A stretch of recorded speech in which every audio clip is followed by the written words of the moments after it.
Hello, and welcome to this PMF Setup Guide / Overview video. PMF is a Pavlov modding framework made by me, Coombsy, and I'm just going to show you how it works. First thing we'll do is change some of the default settings. So this one will open things up in a new tab rather than a new window.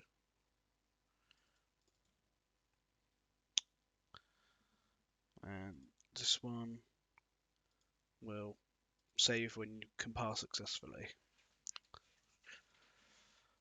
Right, first thing I'm going to do is I'm going to get rid of the Pavlov references in the mod example map because I'm going to delete them because they're included in the PMF folder because I need to reference them.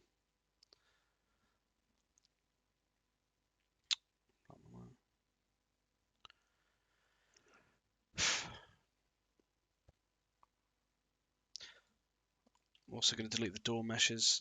I never delete these two. I can't remember which one it is. I think it's the bomb. But if you delete it, you'll get a constructor error when you load up, which is just a bit irritating, really. I'm going to create a UGC folder. Save the definition.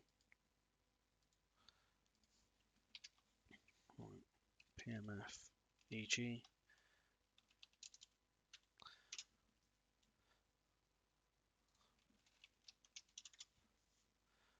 Just going to move over the mod example map. Just going to do one last setting. So when I put up the project, it will go to this map. Right.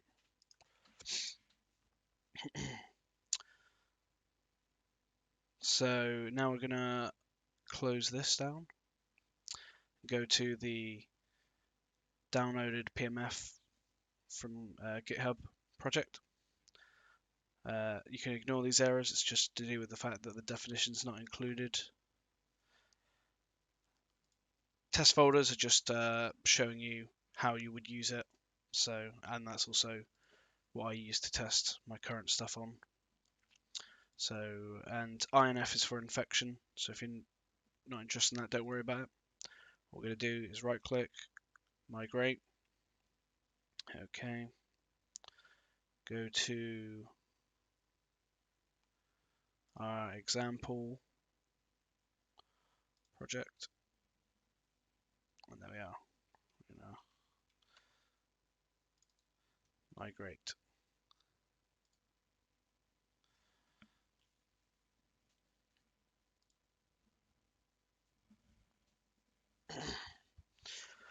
Okay, now we're back in the project with PMF migrated over. We're going to move PMF into our project's UGC. Right, okay, now that has finished moving over, what we're going to want to do is fix up redirectors because otherwise you'll get a lot of issues. Right. Just get paranoid, double check. Okay, once that's done, you should be able to delete the folder, no problem. There we are, we've got our two folders. So first thing you're going to want to do,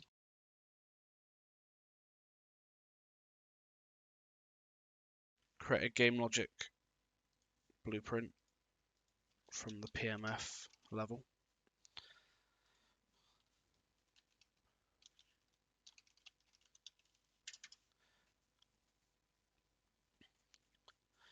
Reference your definition as per usual.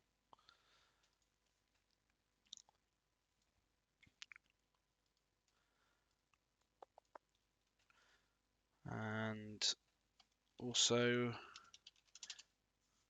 going to want to make a custom player application info.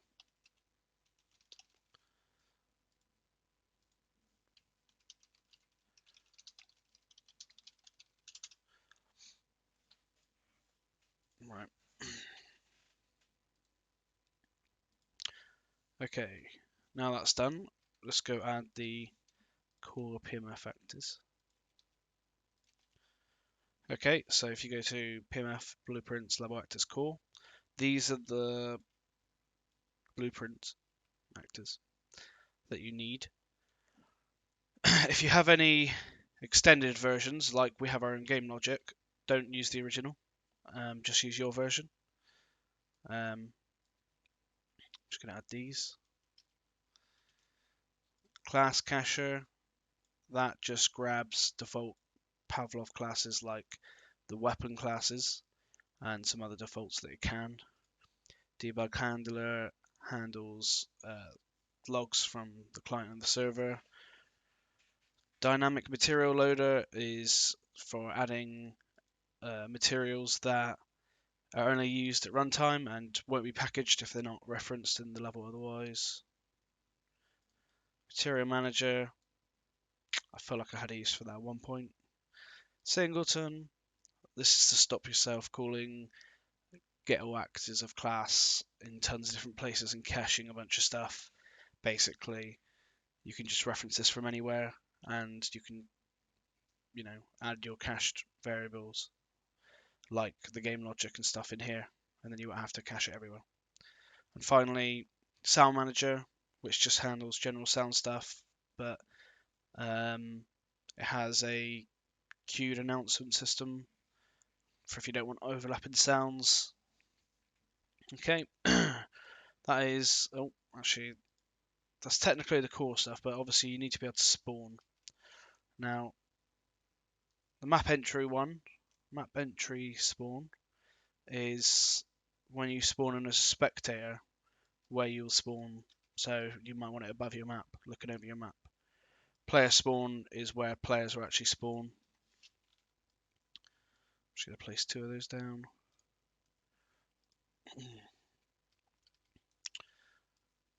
Here is a loot spawner, which isn't much different from the normal Pavlov one, but the only difference is it uses an enum list for the item IDs, so you don't have to look up what they are, they're just in the list here. Sometimes they're a bit of a obscure name, but that's just what they're called. So we're just going to put a, oh no, it's not, anti-tank rifle.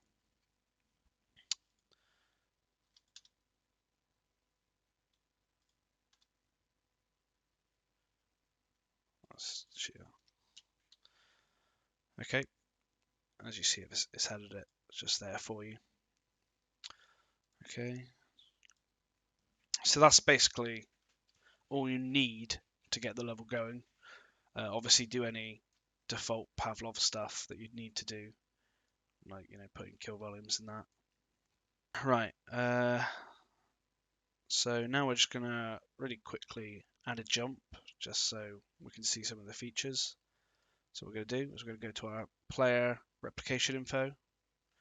I'm going to add a jump function.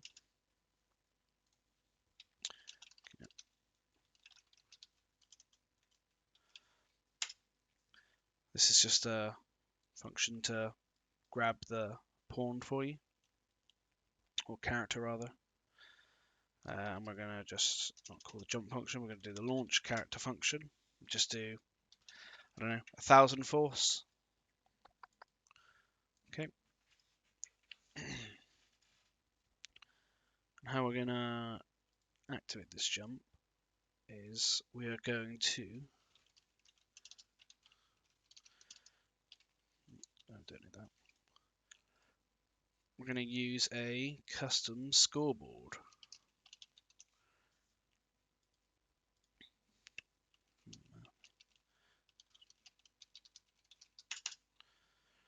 So this will attach to the offhand of the player by default, and it will have a debug menu attached there. If you've got the correct role, you won't see it if you're a normal player, but it's good for debugging. Just going to add a UMG scoreboard.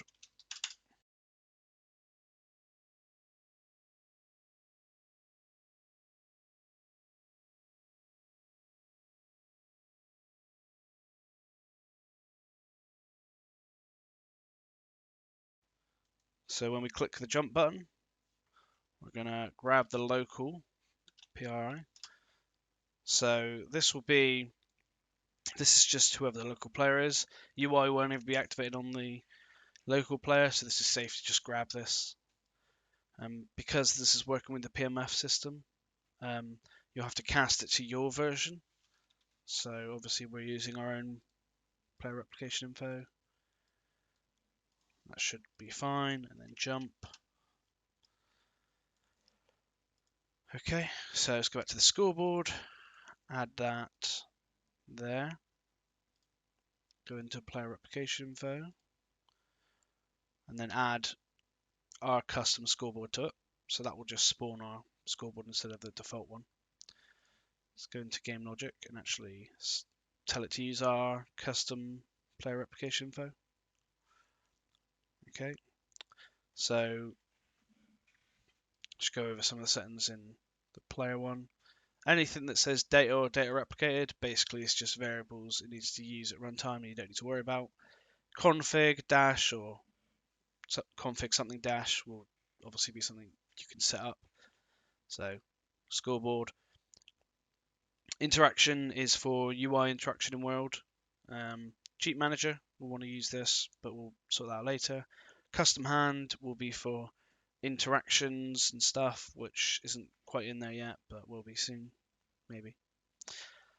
Saving is for client-side saving, if you want to save any data or settings. Player info is for basically attaching something to the player. By default, it does something like the team thing that goes above their head, because if you can't use the proper teams in Pavlov, then you don't really know who's who.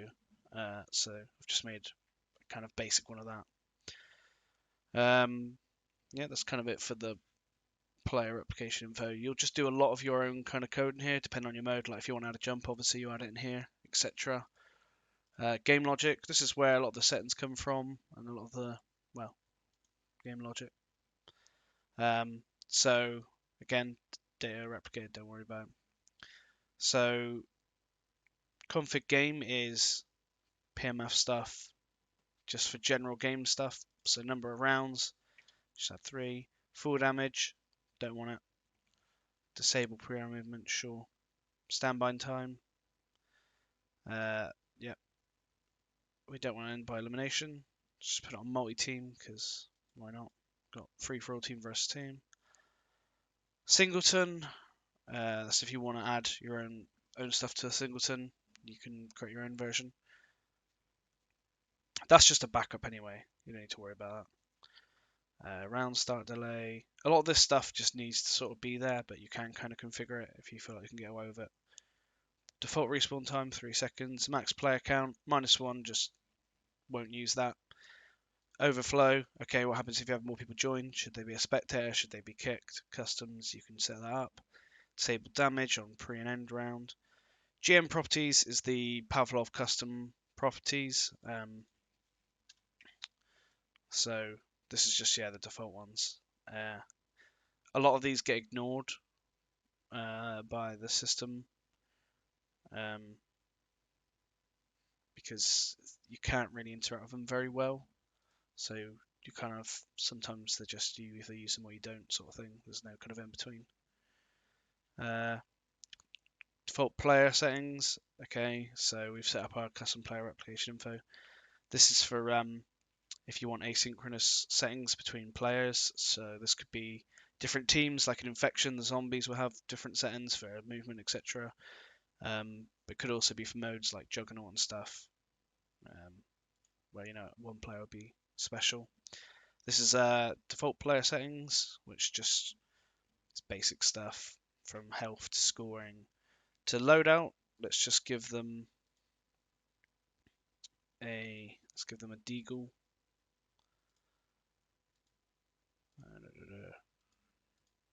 And a pump shotgun, because why not? Some quick items. So this is stuff on the chest. Just give them a grenade. A flashbang. and a smoke. Enable buying, yep. Let's just make some big time and big zone. Just allow it all the time. Cache on game start. Just give, whoops. Press the shortcut. Yeah, tons of cache.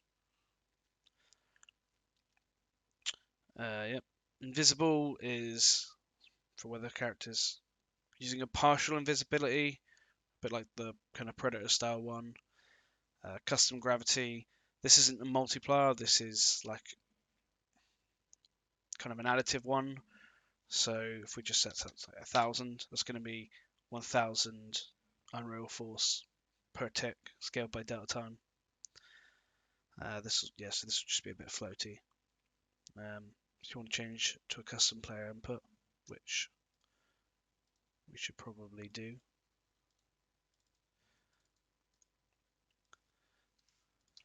Player input.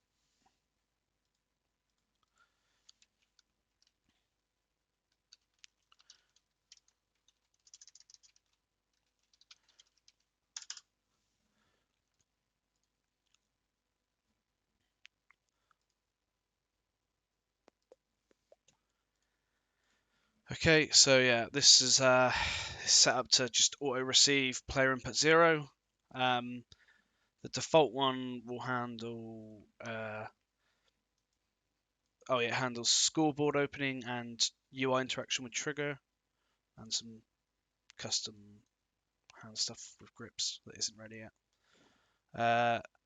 yet. If you ever want to look at the source of any file, if you just go up to the top right here and click on the spanner, spanner will open the actual file, the microscope magnifying glass will go to it in the content browser.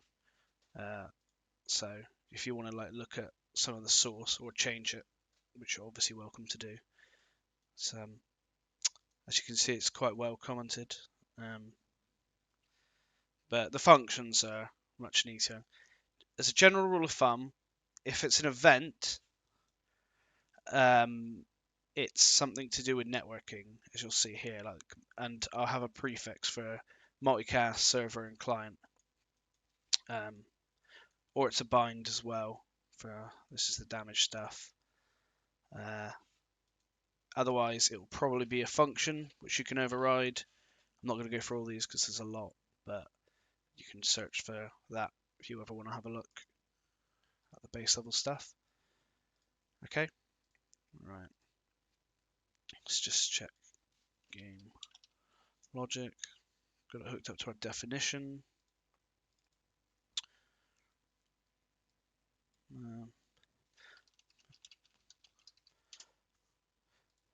I don't know how much this shit matters, but I always just leave it just custom. Make sure you tick custom game mode, otherwise you're not going to have a fun time. Select the map. I'm just going to import a thumbnail real quick. Right, there we are. Okay, definition, sure, thumbnail. Right, that's good.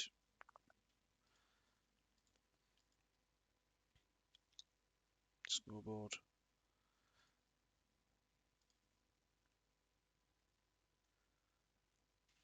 Custom scoreboard. Yep, okay. Right, that looks all good. So I'm just going to submit this to the workshop, and then once it's submitted, I will test it out. Alright, so basically, I fucked up the in-game recording. For some reason, it was really sluggish and made me want to vomit looking at it, and also I used the wrong microphone to record my voice, so you couldn't hear anything. So I'm going to have to re-record that and add it at the end of the video. Okay, so now we've got those basics going. I'm just going to do a couple more random things. Just going to make a mini mode where knives are just spawning on your hands and you can just throw them about, and use a cheat manager where you can just spawn a dummy character in front of you, so you have someone stab hopefully. I don't actually know if it works though. So first thing we're going to do is I'll just go over some of the folders, I guess, in the PMF blueprints. AI. So this is just to spawn. Well, this is used to spawn dummy characters. So you don't really need to worry about this. As far as I know, we can't really do anything with the Pavlov character without real access to it. But if you go here, level actors, and then debug,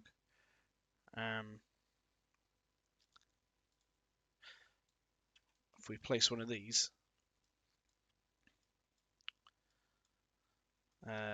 now when we load up the game in the actual game, not an editor, it will spawn like a debug character. But we're just going to use the cheat manager to make one we can spawn, because at the moment that only spawns one, and that's going to die pretty quickly. So what we're going to do, I'll just go over the folders. That's right. So enums are in here. Obviously, you're welcome to edit any of these for your needs, but hopefully most stuff should be built that you shouldn't need to. But you know, gameplay is usually stuff that is used runtime rather than placing. Placing will be in level actors. So yeah, anything in here. There's a lot of old shit in here. Info is for the player replication info and the team info. Basically, generic kind of data-y kind of classes. Oops. Level actors is anything you place.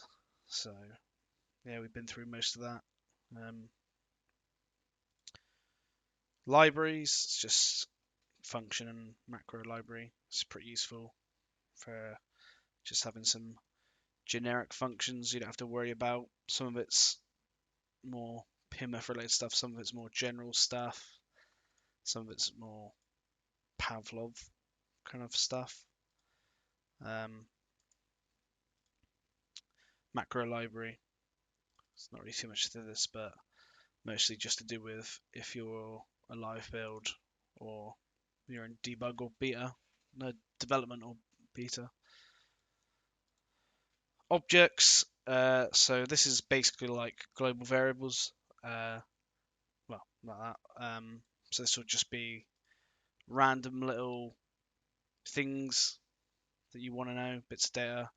Like for example, the fact that when you grab the skeletal meshes off the character, the body is the not the first one, but number one, which is number two in an array, and the helmet is number two, which is actually the third one.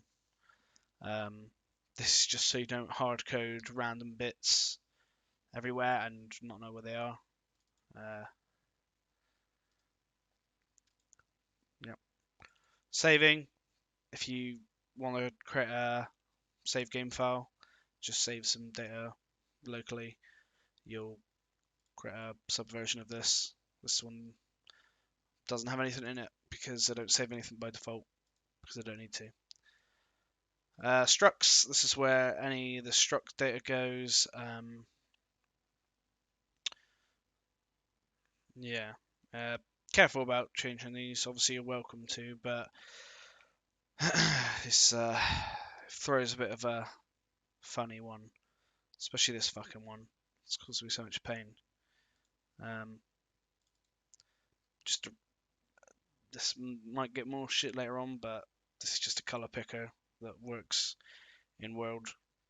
And UMG is just some default UI things, but ideally you'd replace these with your own ones. Like this one just looks like shit. I don't even think this one's functional, to be honest. But yeah, so that's kind of the folder structure, just some of the stuff in here. So now we're gonna create our own cheat manager. Gameplay, player, cheat. So that's the Unreal one, but we don't have access to that. So I had to make another one. For fuck's sake. cheat.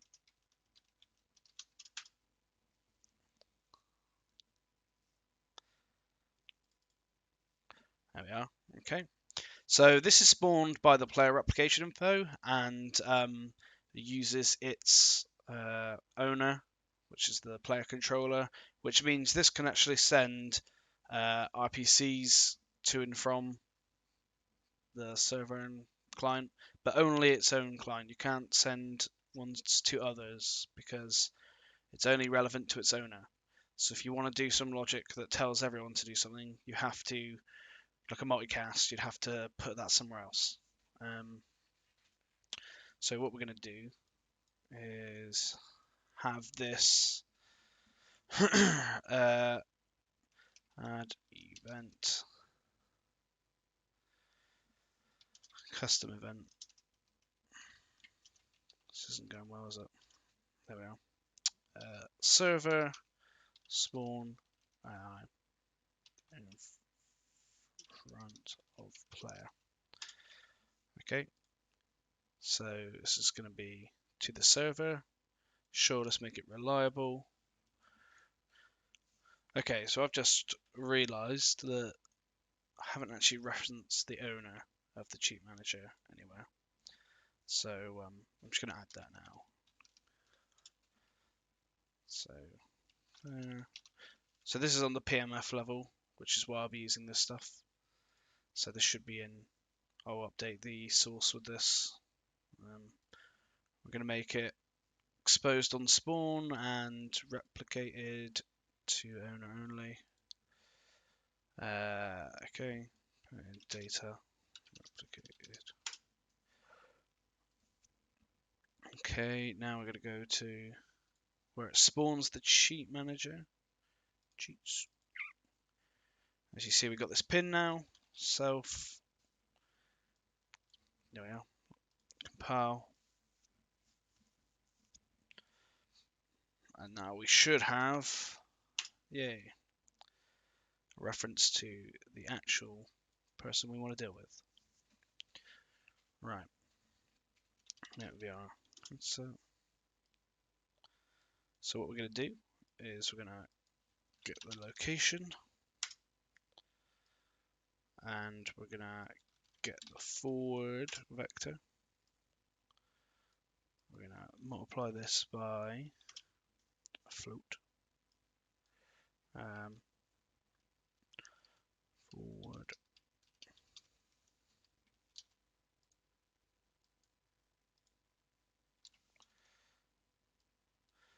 So let's just have it spawn, I don't know,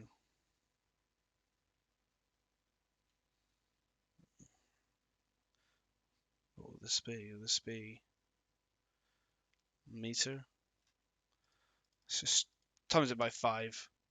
If it spawns inside us, then it needs to be changed, obviously, but oh well. So we're going to get the world location,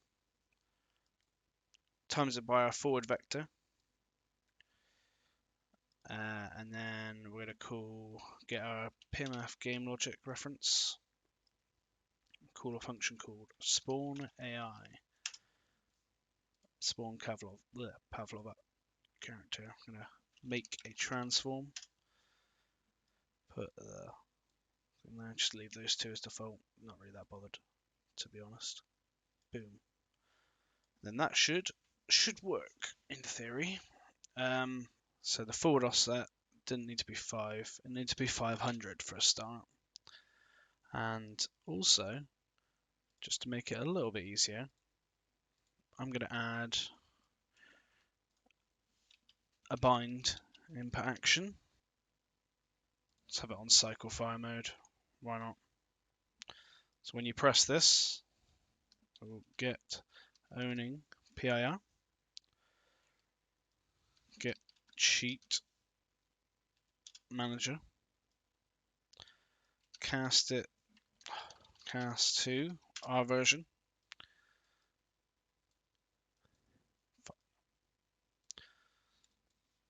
Oh yeah, server spawn AR in front of us. Okay, so now it should spawn like 5 meters in front of us and should also be on I think that's A for index. To be honest, I kind of forget. Might be on nothing. Now we're just going to add a UMG.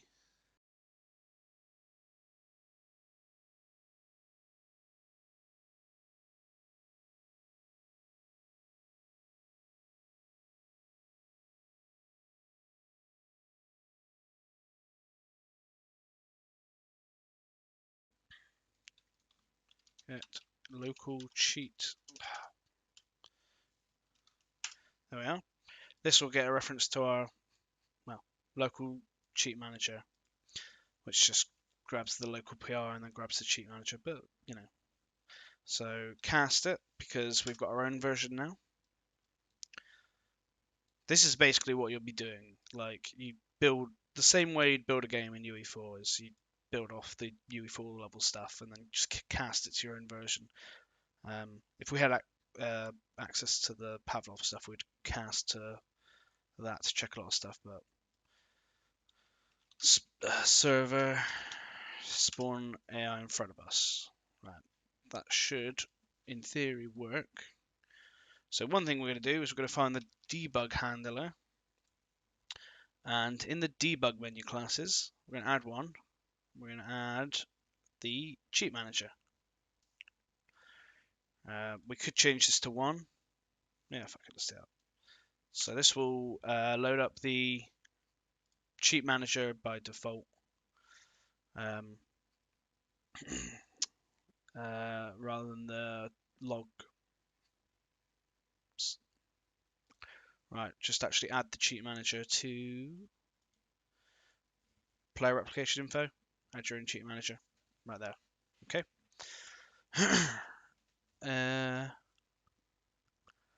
Okay, now we're going to do the knives. So first thing I'm going to do is get rid of the default loadout.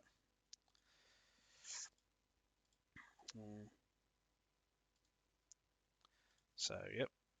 And what we're going to do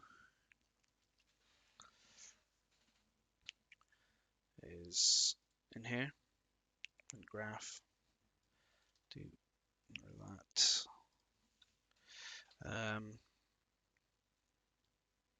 Server tick.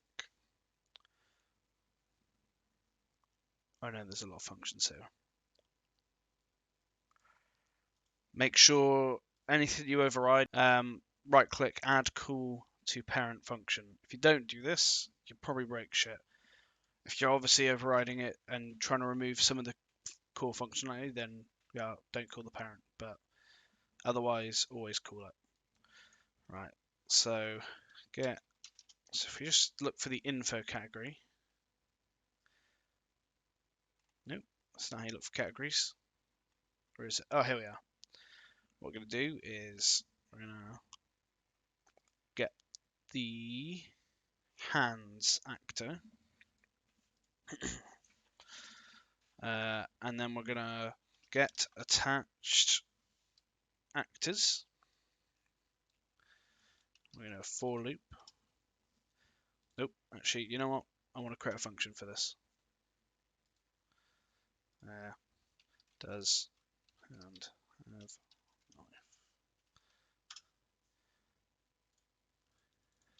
And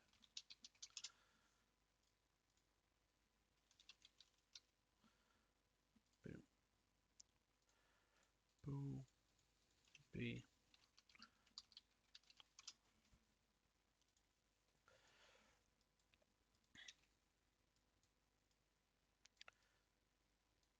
Oh, let's just make it a bit more.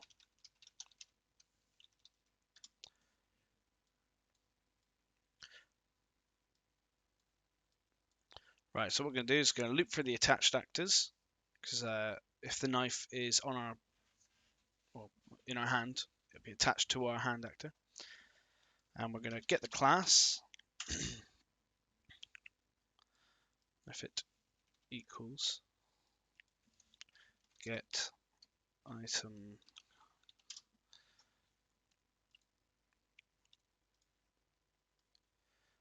so this will get the class of whatever item you're trying to find.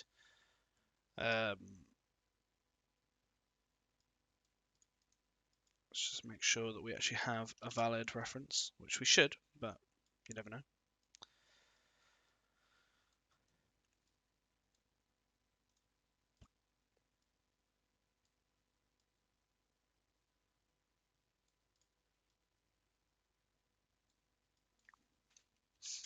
And then if it is true for any of these, we'll return has a knife. If it doesn't, if we couldn't find any, probably doesn't have a knife. All right.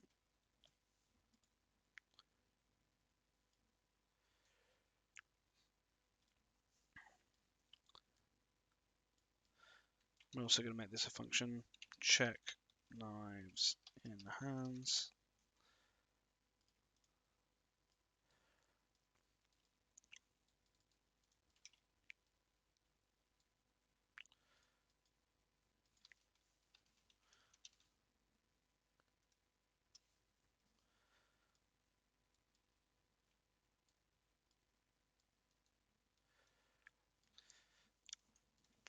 And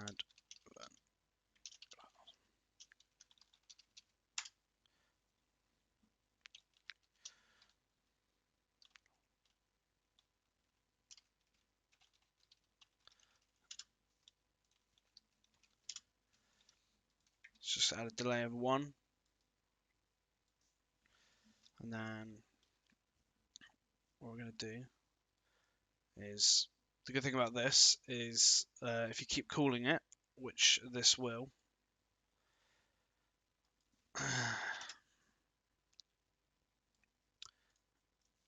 Q, yeah, no, false. If it doesn't have the knife, we want a Q1. If we keep calling a delay, it'll be fine. Yeah. If you can't, so spawn PMF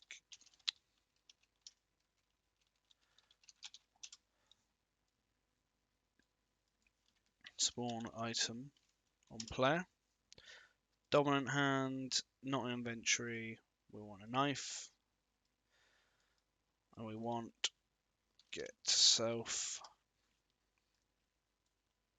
We are the PIR, which just stands for player replication info. Okay, that's good. So it should take a second. Do you know what? That's just bad practice. Okay.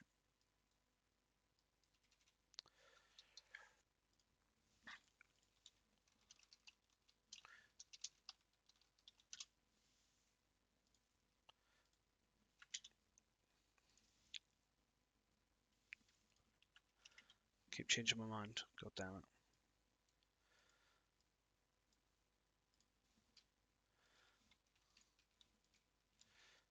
Q off hand knife.